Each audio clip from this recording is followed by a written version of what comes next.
Good morning to you. It is 10 a.m. here, Nairobi, East African time. Good afternoon, good evening, depending on where you're tuned in and watching us from. Today being the Monday, on the 13th of March 2023. A lot of things happened over the weekend, and I'm here to catch you up to date. But before we get into some detailed news bulletin, let's first look at the headlines from some newspapers from Africa, and we shall start with this from Kenya. The Star newspaper, UDA launches big war against Raila campaign, President Ruto's allies. Clarion call is that there is no room for negotiation with the opposition. You'll find that story on page 4 and 5 on the Star. DP Gachagua, our 17-hour talk and how Ruto settled on me as his deputy. Depressed rains to affect food security, that is according to the forecast.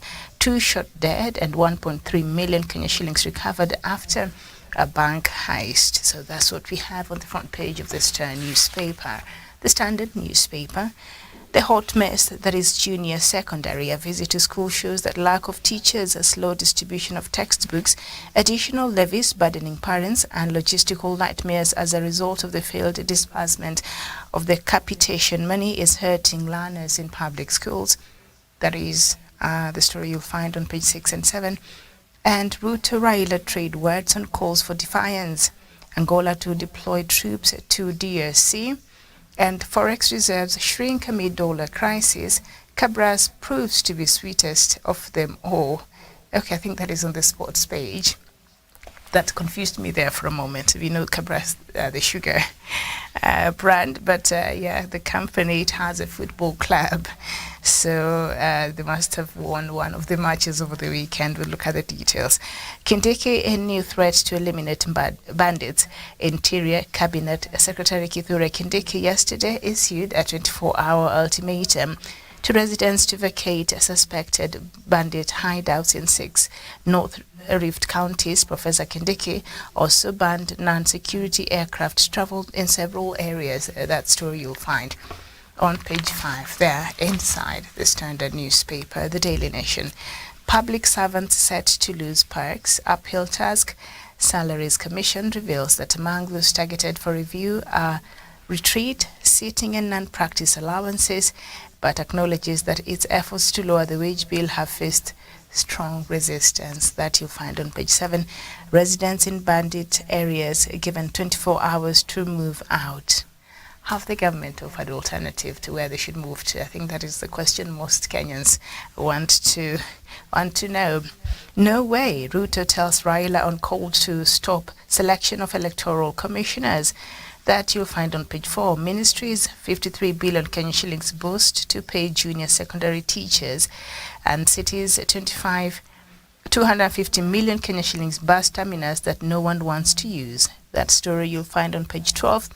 Final act for South African rapper Costa Teach.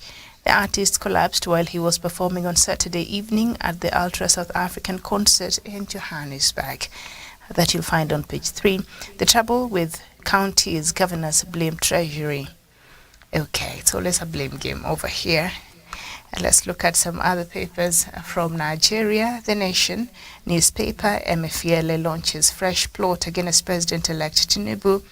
CBN boss conspires with Genon Lagos polls, doles out 500 million naira new notes to LP's campaign. I don't know what that is about. And foreign portfolio investments post first gain in 5 years. That is also there in the Nation newspaper from Nigeria. The Daily Trust as well from there. 48 days after Buhari's committee fails to end petrol scarcity, subsidy gulped 2.4 trillion naira in 6 months. Motorists buy at 300 naira per litre in Kaduna. Others presidency mom. I think at this point, if Nigerians are waiting for President Buhari to do anything to alleviate some of these challenges, I don't think. Buhari was done long time ago, so perhaps he's just waiting for the elections which have just happened. Of course, the results are being contested, so depending on how the court rules, I think Buhari is just ready to take his rest right now. So perhaps the new incoming administration will be in a position to address some of these issues. But hey, And that is what we have there. And the Punch as well from Nigeria. Governors give Malami Emefiele Tuesday ultimatum to obey Supreme Court. Failure to comply will lead to contempt charge on Tuesday, Zamfara Attorney General. And then Rivers, Kogi, Ondo, Ekiti, ACF, Mbaka, Nok Buhari as CBN faces fresh suit. Old Naira rejection spreads. Report says 20 trillion Naira lost to CBN cash mopap. That is what we have there.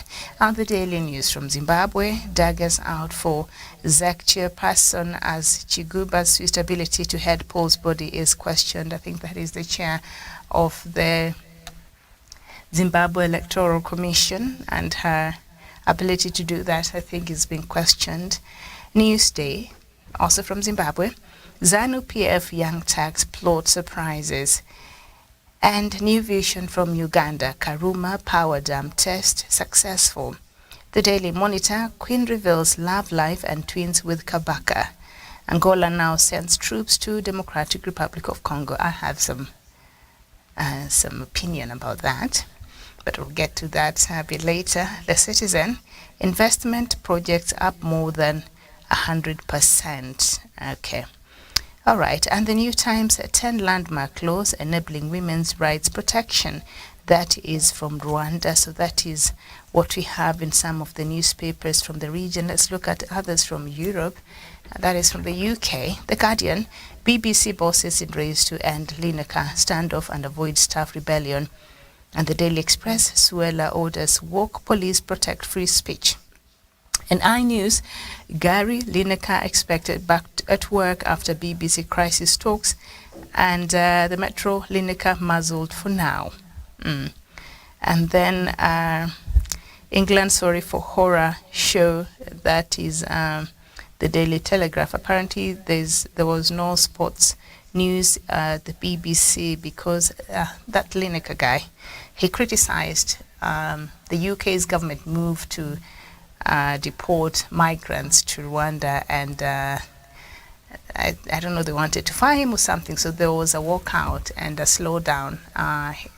The sports department stood in solidarity with him to perhaps support his stand on this. So it's quite interesting in a country where you would think you cannot be penalized for free speech, and opinion or criticism to the government, but apparently even their democracy is a work in progress, I guess. It's quite interesting. Okay, so let's look at some sports news and how some, especially how the Kenya newspapers covered. Let me see what the Standard has on its the back page. Spaniard Campillo went home 43 million Kenya shillings richer after lifting the European Tour tournament on 18 under par 266. Mutahi Kibuga was Kenya's best golfer at position 65th in the event that ended yesterday. And Campillo of Spain is the winner of the 2023 Magical Kenya Open that ended at par 71 Muthaiga Golf Club in Nairobi yesterday.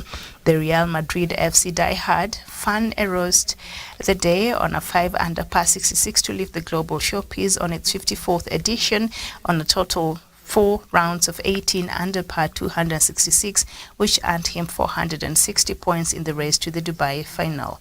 So that is what we see. That golf tournament had been going on at Muthaiga Golf Club from Thursday, I believe, to yesterday. It was quite a beehive of activities around there.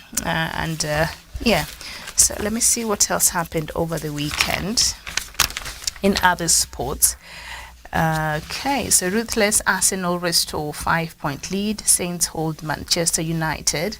Arsenal restored their 5-point advantage at the top of the Premier League in outstanding fashion with a ruthless 3-0 victory at Fulham yesterday. Mikel Arteta's side responded to Manchester City's narrow victory at Crystal Palace on Saturday night by wrapping up this win by half-time as they opened up a 3-0 lead with a devastating attacking display. Okay, and then junior athletes return home after medal harvest in, Dar es Salaam. There you go, we have that. I don't know what else we have. I guess that's what we have on the sports pages. I think there's still just the Arsenal story and that golf at Muthaiga, and Kogalo now open 5-point gap atop Kenya Premier League. That is one of the leading teams we have in the country, the Kenyan Premier League. All right, and that's just about it. Let's see what are the weather conditions today and what you should expect in some leading cities across Africa. Start with Nairobi, 25 degrees. That will be on the high side, and 17 degrees on the low side, and it is expected to be mostly cloudy. In Johannesburg, the highs of 25 degrees Celsius and lows of 13 degrees Celsius. It's going to be sunny there in Johannesburg, and in Accra, Ghana, it's going to be partly cloudy, with 32 degrees on the high side and 26 degrees on the low side. And in Dakar, Senegal, 26 degrees on the highs and 19 degrees on the low side. And it's going to be mostly clear today there in Dakar. Abuja, Nigeria, partly cloudy with highs of 37 degrees Celsius and lows of 23 degrees Celsius. And let's look at some other cities in Bujumbura. That is in Burundi. What is expected there is highs of 22 degrees Celsius, a bit of partly cloudy, but mostly sunny. And in Harare, Zimbabwe, it's going to be highs of 18 degrees Celsius, and it's going to be mostly cloudy there in Harare, Zimbabwe. And in Mogadishu, partly cloudy with highs of 29 degrees Celsius. And I think you're now up to date with the latest weather update from some selected cities from across the continent of Africa. So a very good morning to you. 12 minutes past 10 a.m. here in Nairobi, and let's get into our news conversation this morning. And we start with that visit of the United Nations Commission to the Democratic Republic of Congo that happened over the weekend. And the UN Refugee Agency said on Friday it was greatly alarmed by clashes between government forces and armed groups in the Eastern Democratic Republic of Congo that had caused hundreds of thousands to flee. Speaking to reporters in Geneva, United Nations High Commissioner for Refugees, UNHCR spokesperson Matthew Saltmarsh said the violence had prompted nearly 300,000 people to flee across Rutshuru and Masisi territories of DRC's North Kivu province in February. In mid-January, the UN aid agency OCHA said 12 humanitarian organizations had been forced to limit the operations in parts of Ituri, a province, because of the increased attacks. The DRC government declared a state of siege in North Kivu and neighboring Ituri in 2021 in an attempt to stem rampant militia violence in the country's vast mineral-rich east. But the killings and rebel activities have persisted, and I think still staying with the martyrs from the Democratic Republic of Congo. Suspected rebels from the Allied Democratic Forces have killed at least 17 people in the Eastern Democratic Republic of Congo, the second mass killings in less than a week. They also set fire to buildings during the down raid in Kirindera in North Kivu province. On Wednesday last week, 45 people were killed during a raid on 2 villages by the same rebels, who are said to have links to the Islamic State group. Peace talks have been tried, but the international response to the crisis in Eastern Democratic Republic of Congo is to send more soldiers. The Ugandan army has been in North Kivu to fight the ADF rebels for over a year, but without success. And last week alone, the ADF killed dozens of civilians in 3 villages. There also has been a lot of attention to the M23 rebels, who are widely reported to be backed by Rwanda. Kigali has always denied these conversations. And I think one of our newspapers covered also another story to do with the DRC, the Standard newspaper. Let me see the details on Angola, because I want us to just look at this and then we can have just a small chat about it. I think this is an important detail. Page 23 on the Standard newspaper. Angola says it will send a military unit to Eastern Democratic Republic of Congo days after a truce it brokered failed to end fighting.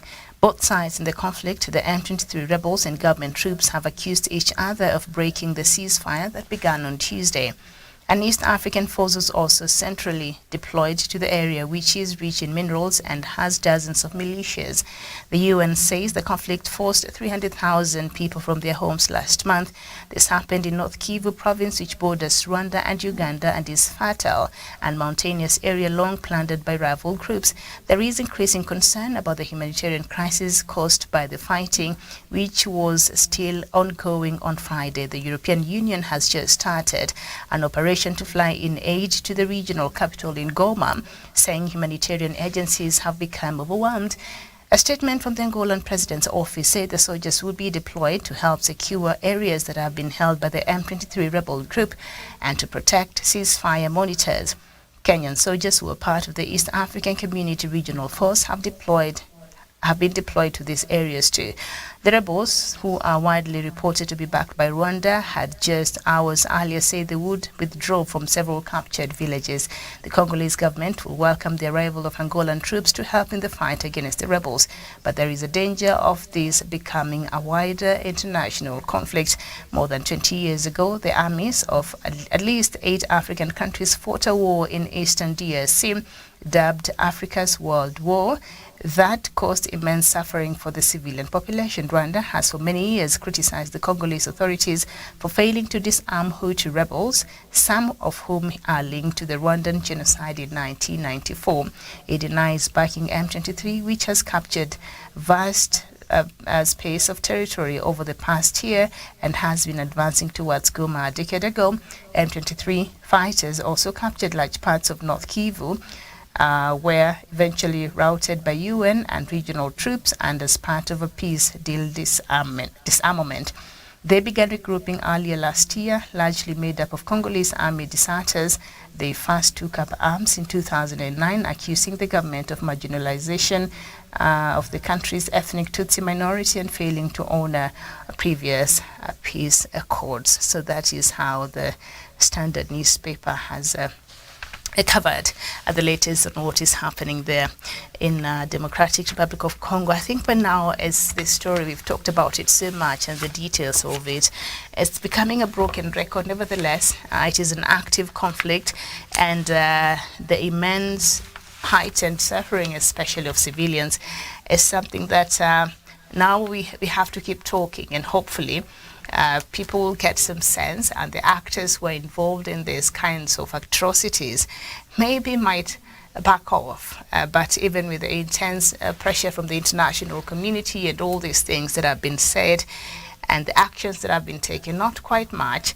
We've not seen any kind of reprieve from this conflict. One side by the M23 and other rebel groups, and on the other side we also now have a very active extremist group there in the name of Allied Democratic Forces that traces itself from part of Uganda.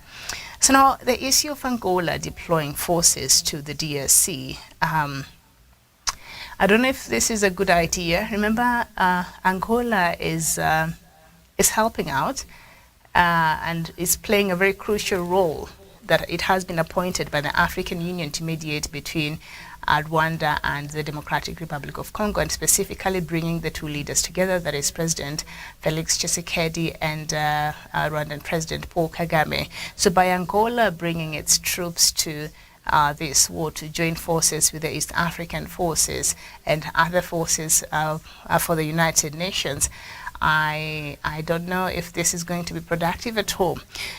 We've said here, and personally I have maintained, it was a bad idea to have Ugandan forces in the Democratic Republic of Congo. It was a bad idea to have Burundian forces in the Democratic Republic of Congo. The same way Rwandese forces are not allowed because of the accusations and counter-accusations of alleged involvement of Rwanda in fueling this chaos.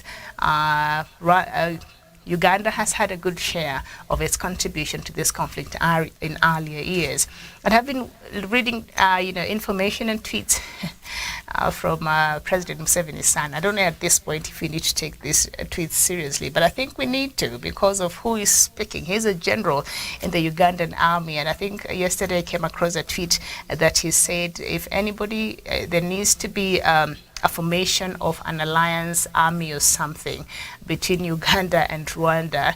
So if anyone touches Rwanda, then Uganda would attack. If anyone touches Uganda, then Rwanda would come in and help Uganda, kind of like what we have in the NATO agreement, the allied forces which came together especially to protect themselves against the threat that Russia poses to that to that part of the world. So they had to come together. And the main agreement in NATO is if you even attempt to show any kind of aggression towards a member state, all other members will have to come in and will fight you. So any aggression or any attack on a member state, that will be assumed you are attacking the whole of NATO. And that has really acted in the balance of power around that area. So that is what President San Muhonzi was alluding to, and he was saying, if you touch Rwanda, Uganda will be on your case, and if you touch Uganda, Rwanda will be on your case. And he refers to President Paul Kagame with very endearing terms. So I don't know. Sometimes I don't know what to make up of his tweets. He can be very reckless sometimes, and I think he also perhaps, I don't know if you're getting a glimpse of what, the thoughts of the leadership in Uganda, if at all that is what he's representing, I'm not sure. But there's a time he made very controversial tweets towards Kenya, and the government of Uganda and its embassy in Kenya had to come out and distance itself from what he had said. So sometimes it's very difficult to take him seriously when he's saying some certain things. But of course, these things that he tweets about and talks about, they hold a lot of water. And in diplomatic circles, these are things that are taken very, very seriously in what he is saying. So now back to Angola wanting to, actually not wanting, it has said it is deploying its troops to the DRC.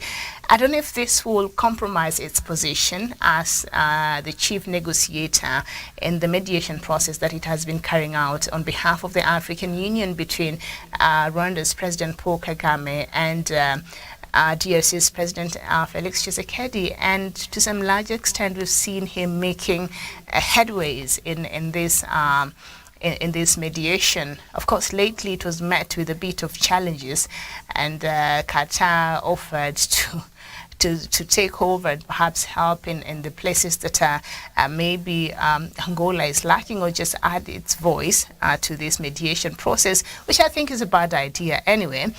But Angola has played a really key role. President João Lourenço has been very instrumental in this mediation process. So by him having hit the forces of Angola, join in the forces in the East African community to fight against these rebel groups, and one of these rebel groups, M23, is being alleged that Rwanda is supporting it.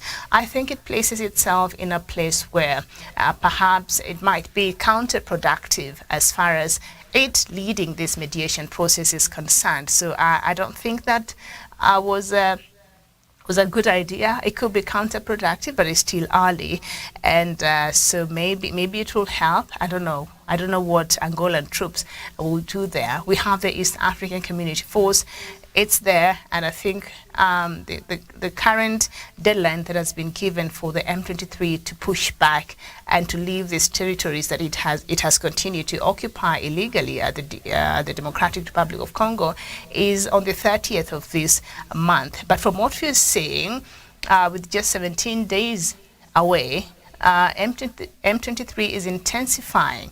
And there has been an escalation of this conflict. So this, even with the deadline and the ceasefire agreements and all these things that are being done to try to find a solution to this conflict, none of it seems to be the best prescription so far, because it's not working. It's really not working, and M23 has negated in some of the agreements, and has pulled back in some of the things that it had even agreed to do, and we keep seeing an escalation. So you get to wonder now what will happen now. I've seen also one of the suggestions by we had the United Nations team there to just assess the latest situation there in the Eastern Democratic Republic of Congo. And I think one of the things they agreed to do is to add more forces. Add more forces. For what? For what purpose? What will they do? Democratic Republic of Congo, MONUSCO forces under the United Nations add up to 18,000 staff. Now, if you remove the 2,000 staff on top, which include the drivers, the cooks, the doctors, and all that, 16,000 are combat, soldiers, 16,000. And they've not been able to protect people at all. Last week, 43 people were murdered, 45 people were killed on Wednesday in a raid in a village. Yesterday, over the weekend, another number of, a good number of people also were killed. I think 17 people were killed. So what the Congolese are asking is, what is this mission, the United Nations mission? Because one of the mandate is to protect the lives of the civilians. They aren't able to do this. 16,000 soldiers. Why are we still having terrorist attacks targeted at civilians? Why are they not protecting the lives and the property of the people of Democratic Republic of Congo? We already have enough soldiers in the DRC. And then on top of that, add the EAC force. On top of that, now also Angola is bringing in the forces there. What is not happening in the Democratic Republic of Congo? Why are we not having the civilians protected as this mission should be doing? So by adding more soldiers, what does this stand to change as far as the dynamics of this conflict is concerned? I think they have to go back to the drawing board. And this MONUSCO, I think at this point it has outlived its usefulness in the Democratic Republic of Congo, and I know right now we may not have a better alternative. I mean, these are the forces from the United Nations, for crying out loud. So you would expect the last resort we were hoping that could help, at least in protecting the lives of the Congolese, but they have failed miserably. We keep having people being killed. And now I understand, when you see the Congolese going to these bases where MONUSCO usually are stationed and they attack them, because they're frustrated. I'm not saying it's the right thing to do. Obviously it's not. But Congolese have been frustrated by the heavy presence of these MONUSCO soldiers who are there parading these streets, walking around, earning hefty salaries. Well, the working conditions are not that great, but you're there. You're there for a certain purpose in the mission. Why are you not able to accomplish that? So some of the attacks even happen very close to where these bases are. And so the Congolese people have been asking, why do we even need you here? Why do we need your presence? And even when that attack happened last week that claimed 43 lives, they were really annoyed at the United Nations mission in that country. They're saying, where are you when we need you? Where is the DRC army when your people need you? What is not happening? There has been some level of complacency, and there has been accusations that even this MONUSCO is just there to maintain the status quo and certain interests because it's not doing its rightful work. There should be some level of sense of protection and sense of security, having all this huge number of soldiers in that country. But that has not deterred any attacks. That has not deterred any renewed conflict in this area. So I think they need to go back to the drawing board. Maybe relook at the mandate of this peacekeeping mission. I know as far as the United Nations and these missions, their mandate are usually very, very limited. You know, it's either peacekeeping or peace building. Peace building is a country that is coming out of a conflict, and so they are there to help in rebuilding the country and just maintaining peace and making sure that they deter any conditions that may make that country go back again to war. That is what peace building is, like the one we have in South Sudan, which I don't know how they're doing there with the peace building, because they're also facing the similar challenges that, with the conflict that is ongoing as well in certain areas there. So they're not able to fully perform their mandate. Then they have to go back to the drawing board and say, outside of just, having this huge number of soldiers in these countries that have conflicts, either be it a peacekeeping mission or a peace-building mission or whatever kind of mission they're sending, depending on the needs and the circumstances of a country. Can they put a mandate that actually speaks to what they're supposed to be doing and effectively addresses the issues around security and stability in these countries? I think MONUSCO has failed miserably in its work. And if you look at the amount of money it is using, since it was first formed there in DRC in 2013, it runs into millions and billions of dollars. And what do they have to show for it? Nothing. We can't make peace building another enterprise for certain people in the international system to keep benefiting at the expense of the people who actually need some of these insecurities to be addressed. This has become an enterprise. And you know, there's a lot of politics at the United Nations. There's a lot of politics at the United Nations Security Council. You know, those key members up there, they manufacture these guns. They manufacture all these things. So they're looking for places where they could sell easily. So while MONUSCO is there, you wonder why. Why are they not doing anything? Why do we not see any changes? And there's a conversation we were having here, a few weeks ago, and one of the panelists who contributed, we're having the similar conversation. They said, there's a very high possibility and a probability that MONUSCO is just there to maintain a status quo, and it has been formed to serve certain interest. And now East African Regional Force mandate might clash with that of MONUSCO, and that's why even with them coming together, they've not been able to be successful. So as much as the EAC force had sort of a different mandate when it got there, because EAC forces are outnumbered by MONUSCO, and so MONUSCO seems to be having a different mandate, reading from a different script, and they have their own command and ways and whatever it is that they intend to achieve. And when the EAC force was sent there, in this region, we were like, okay, fine, so maybe now this force will be able to decisively deal with this issue and perhaps just go head on. I don't know if that would have been the right way with the M23 and these other rebel groups that, perhaps had refused to come and be, and have talks, that were held here in Nairobi.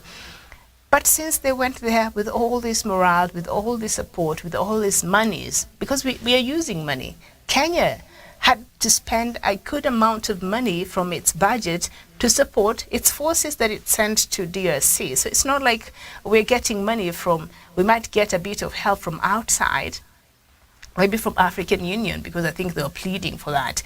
The EAC does not have money. But member states also who are sending, even South Sudan with all its problems, sacrificed a few millions of dollars to support its soldiers who also went into this mission. So countries are sacrificing.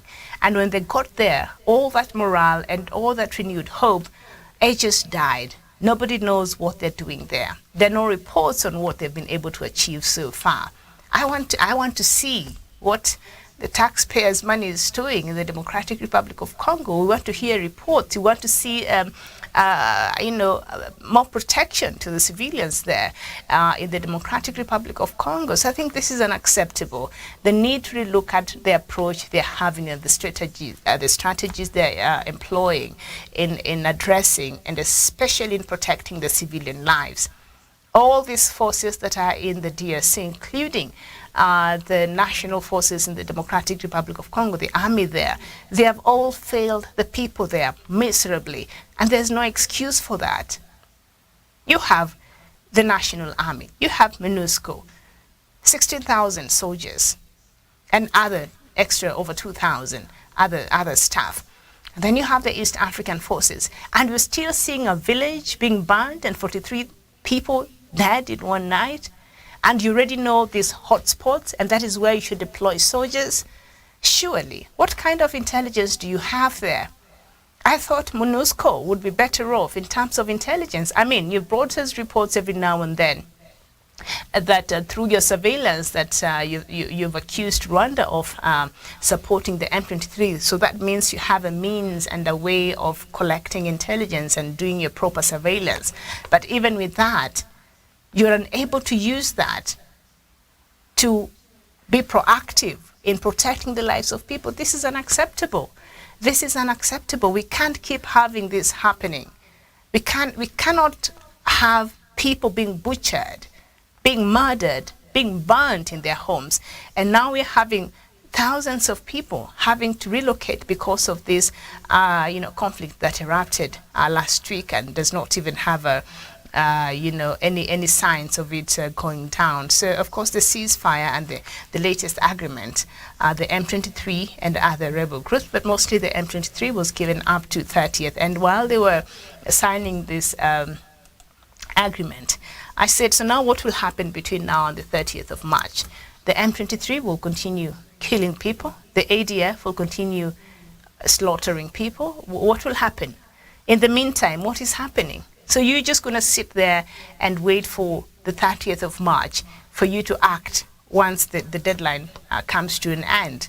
You have to do something right now to protect the human, the civilian population in these areas. MONUSCO, you know these areas. Send your soldiers and ensure that the lives of the people that are supposed to be protected are protected. Otherwise, there's no point of adding more soldiers. Why do you want to add more soldiers? Part of the report that I was reading to you is that one of the suggestions is to even add more soldiers, MONUSCO soldiers. For what? For what reason? What will that change if the 16,000 soldiers in the DRC are unable even to protect the civilians? Adding more will do what? What change will that bring? And on top of that, the East African forces have also been there. And now Angola is joining in that mix. What will that change? So I think the strategy that is being employed there is just poor. And you need to be clear about your mandate and execute it, well, so that, this stops being an enterprise that it seems to be where, human life, we don't put a premium in that. And a few actors within this conflict, even in the international system, continue to benefit from this chaos and these massacres that are happening at the expense of human life. I think it's unacceptable. It is unacceptable what is going on in the DRC. And I started by saying it could be a broken record now because we've talked about it so much. But we have to. We have to, and we'll keep talking until people who are responsible do the right thing by the people of Democratic Republic of Congo. Okay, so let's just move along. And African leaders never learn. Let's go to Senegal and see what President Macky Sall now is doing. Hundreds of Senegalese demonstrated in Paris on Saturday to denounce President Macky Sall's attempt at running for a third term.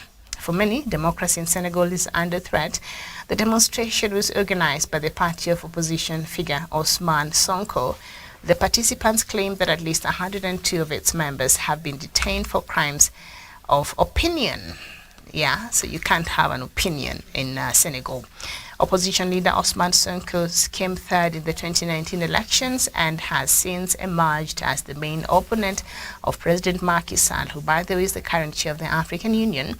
And opponents and civil rights defenders claim that civil liberties in Senegal are coming under pressure in the run-up to the February 2024 presidential election. And Senegal has been one of those countries whose democracy has been shaky, especially with issues over elections and leaders who just do not want to vacate the office at all.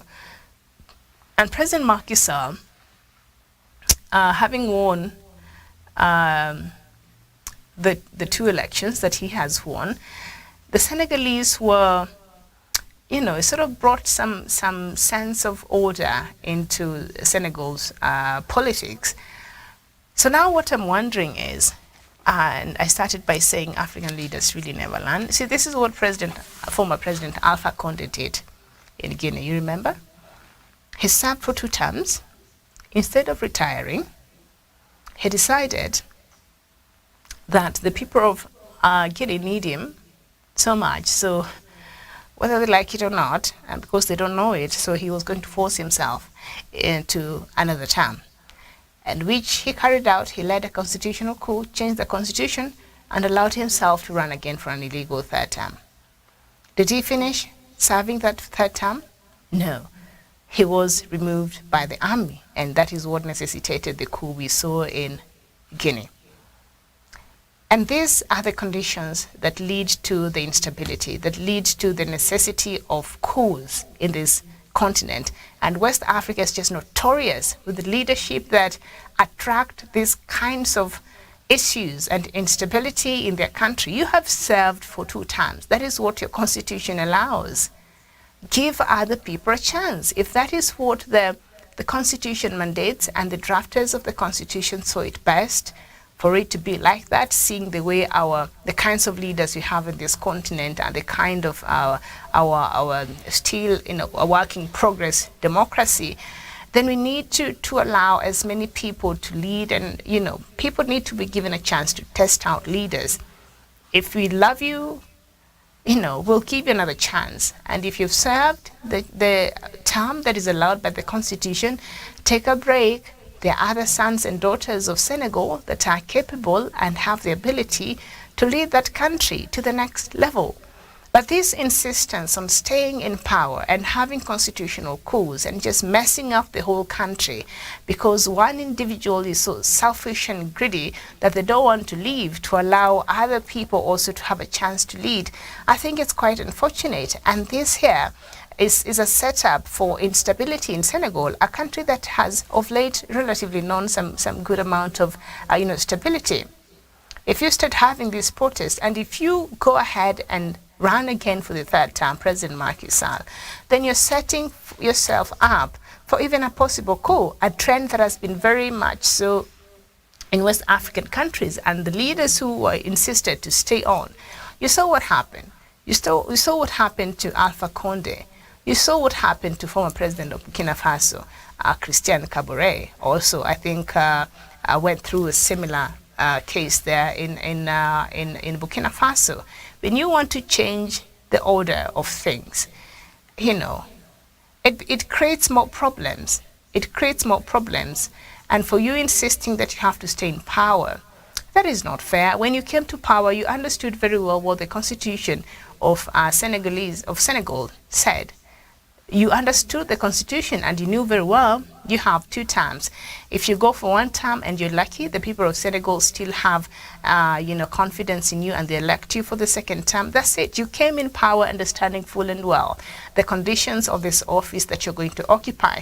But this thing of our politicians, be it presidents, be it members of parliament, or governors, or whichever position they have, they get in there, and I see that nonsense a lot here in Kenya. So once we elect these politicians, especially the members of parliament, once immediately they're elected, the first order of business is now we have to increase our salary, is now we have to look at our allowances, is now we have to look at other grants that we need. And while they were running and campaigning for these positions, they understood very well the terms and conditions, very well.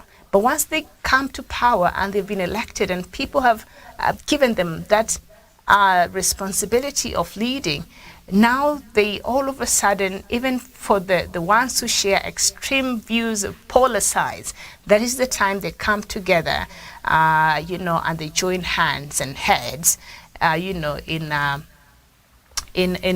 just abusing the responsibility and the position that Kenyans and other countries have given these politicians, and now they just want to better their own lives and forget about the promises and all these things they campaigned when changing. They want while they were campaigning, saying they will change the lives of the people who elected them to power. It's quite unfortunate. So when you run for these offices, you already know what is expected. You already know how much you're supposed to earn. You already know what other allowances are there. You already know the terms of that office. So go there with that. Don't go there with an aim of changing. And that is what we see here, the bad manners in our politics. We elect, people who are just greedy, not even leaders. The kind of the kind of crafty individuals we elect in positions of power sometimes in this continent, I cannot even begin to tell you. So Senegalese President Macky Sall is digging a grave for himself, and we shall be here to report if he decides to go ahead with his constitutional coup and maybe change the constitution and allow himself to run for a third term. That wave of coups happening in West Africa, he might not be able to escape it. I know President Alpha Conde right now, or rather former president, is really regretting. If he had just served his 2 terms, then retired quietly, he'll be enjoying his retirement now. And there's a possibility that coup that happened in Guinea would not have taken place. But because of greed, and because of selfishness, and because of having people around you who are just as unwise as you are, giving you foolish advice, he ended up in the situation that he found himself in. And you would think leaders in this continent would learn, but no. They still like to try waters and see what happens to them. Well, I'll be watching if at all President Macky Sall decides to, to change the constitution to allow him run for a 3rd illegal term. And you've seen the way he's been clamping down on opposition. And Osman Sonko is the leading opposition figure there, and he's been accused of rape. He's been accused of I don't know what. He's been in and out of court because he's been a target by the government of Senegal, led by President Macky Sall, who is the current chair of the African Union. How nice. Yeah. Okay. So I'll be watching and seeing how that will turn out there. So, okay. Another problematic country. We just have problems this morning. We go to Libya now. We have a bit of time. And the United Nations envoy to Libya, Abdoulaye Bathily, has called on Saturday for the rival administrations in the country to reach an agreement by mid-June and hold long-delayed elections by the end of the year. Libya remains split between a nominally interim government in Tripoli in the west and another in the east, backed by military strongman Khalifa Haftar. The head of the Tripoli government, Prime Minister Abdelhamid Deiba, expressed his support for the UN envoy's efforts calling for fair and impartial elections. The UN initiative has been backed by Western powers, but is criticized by the administration supported by Haftar in the east, as well as by Russia, which supports it. Okay, a key factor in the stalemate is the fact that Haftar is a U.S. citizen. His rivals want rules that ban the candidacy of dual citizens and military figures. All right, so let's just put a stop there. Now, the United Nations Security Council and the current government right now, it's formed by the help of the United Nations there in Libya. And it is backed by the UN, right? So the same UN that is backing this government in Libya, in there, even at the United Nations Security Council, we do have members there with veto powers, also supporting the other side that is fighting the UN-backed government in Tripoli. Now, these elections that Libya is meant to be having in December, there are no proper conditions. There are no proper, what do you call it? There are no proper preparations and things in order that will allow for a proper election to happen in Libya. Libya is in tatters. There's a lot of disenfranchisement among the people. To some good extent, voter apathy. Libya was just doing fine. Before the Western democracy was forced in the throat of that country, Libya was just doing fine under a former president of, and others who refer to him as a dictator, Omar al-Bashir. Libya was just fine. And if Omar al-Bashir was the problem, then they would have just gotten rid of him instead of destroying the whole country, as they did, led by the US and UK and France, and these other forces in NATO. Libya was doing just fine. It's not in all situations that Western democracy works. And look at countries that are unstable in areas where perhaps they had their own way of governance and way of being and way of running their politics. That in fact, a lot of these Arab countries, their way of politics and governance is intertwined with their culture, is intertwined with their religious practices. It's one and the same thing. So it's very difficult to disassociate. And any place that America and its allies have tried forcing this Western democracy thing has backfired, and these countries have been left in tatters, have been left in shambles. Look at Iraq. Iran has a strong man, so they've been unable to fully penetrate there. But we've been seeing the infiltration, the protesting, the demonstration. Well, there are human rights abuses in Iran. It's one of the notorious countries in the world. But the kind of perhaps democracy that is there, maybe the people, if maybe some of these freedoms were respected, it would be okay, but perhaps they're not in need of a Western democracy. So you can't keep forcing these countries. And now you're expecting an election to take place in Libya. It's not going to happen. It is a recipe for more disaster. It is a recipe for more chaos. Sorry, we've seen attempts of having these elections before that has not worked, while you're having the same members who sit at the United Nations and arrive at these decisions, and then some of these members as well are the ones who are going now in Libya and defeating these agreements that have been made at the United Nations. So Libya has become a playing field. Libya has become a field where proxy war plays out between the United Nations Security Council members and other members of the United Nations here in Libya. So it's counterproductive. We will never see any resolution there. So perhaps we need to find a way that is outside of the forced Western democracy on Libya and see, is there another alternative? Because they keep pushing this election thing that has refused to really happen in a way that they wish and they hope it could. So these attempts have not been successful. So you need to explore another alternative that can still unite the people of Libya and can still address the issue of instability and the issue of disunity, and bringing the people of Libya together and see how they settle down and they rebuild their country that you have destroyed. Right? US and your allies. We need that, because thinking that elections is going to fix Libya, you already know that is not going to happen. This Western democracy maybe was never meant for Libya. And Libyans were fine. Libyans were fine until you decided that they weren't. Libyans were okay until you decided, there's no way a country in Africa could afford its people such good high standard of living, and so it became a threat.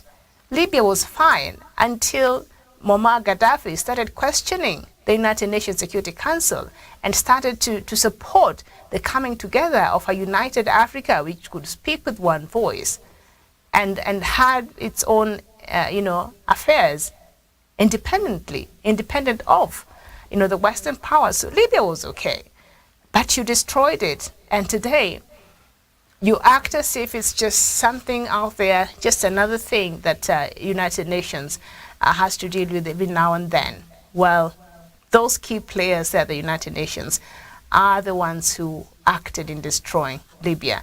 So elections is not going to be the solution. It's not going to be the answer to the instability in Libya. However much you plan for these elections, they're meant to be happening in December.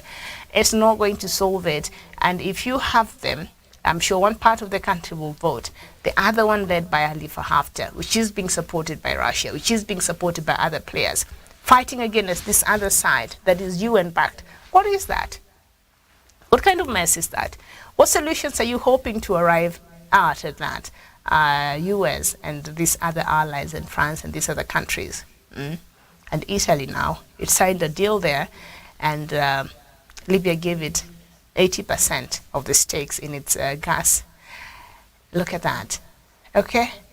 So It's not possible. I wish they could explore other ways that do not involve election at the moment, because the situation is not conducive for any elections to take place, that involves a round way of finding a medium and a compromise between these warring sides, and seeing how can they come together and unite these warring sides, and see how can they start rebuilding Libya, instead of this drama that we're being treated to, that at the end of the day will just keep going round and round and round, and really no solution will be gotten in Libya.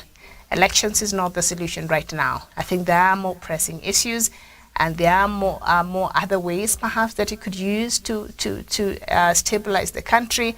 Elections is only just making things worse. And the last we were talking about this, a former president's son, Muammar Gaddafi's son, also wanted to run for the elections that were postponed, I think, last year. He said he wanted to run. So the elections didn't happen. So they've kept postponing. Even this that is slated to happen in December, I'm sure they will postpone. It's not, the environment is not conducive, and election is not the solution for everything. USA, it is not. And in this case, in Libya's case, it absolutely not. And that should be the last thing right now. Let's have other ways. Let's have other ways to mediate on this conflict. Let's have other ways to bring the people together without necessarily introducing something that keeps dividing the country in the middle. And that is these elections you keep insisting that Libyans must have. It's not working. This Western democracy was not meant for everybody in the world. There are countries that have embraced it and its tenets, and it's working well for them. There are other countries like China and whichever other countries that have also embraced their own way of governance and politics that is working for them. And there are others in the Arab world that also have their way of doing things that is working for them. And the rest of us here in Africa, we're just confused. We're trying to embrace the Western democracy, but we're fully not with it, because it does not speak fully to the politics of the day or our way of doing things here in the continent. So it's just the challenges. But what I'm saying is, sometimes, this Western democracy is just not for everybody. And for Libya, I don't think it is the right thing to do right now. There could be other ways if they were open to really finding a solution to Libya. They are the United Nations.